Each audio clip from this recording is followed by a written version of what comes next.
Welcome to the Banker Lamp. Please enjoy the video. You start by securing your data and eliminating simple causes. Back up to Google Drive or a PC, then remove any case and screen protector. Dirt and pressure points often trigger ghost touches. Next, clean the display edges with isopropyl wipe and inspect for chips. Once done, reboot into safe mode to disable third-party apps and observe behavior.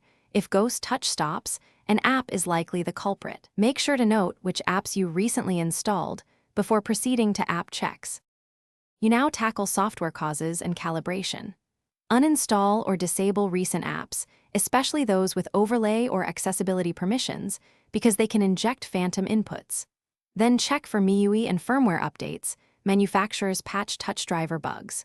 Once updated, run a touchscreen diagnostic or drawing app to map problem zones. This reveals dead or hyperactive areas. If the device exposes a touchscreen calibration utility, use it to reset sensitivity. If calibrating doesn't help, proceed to physical trouble. You finish with hardware inspection and a safe fallback. Power off and check for liquid indicators, corrosion, or a swollen battery. These often cause ghost touch and need immediate attention.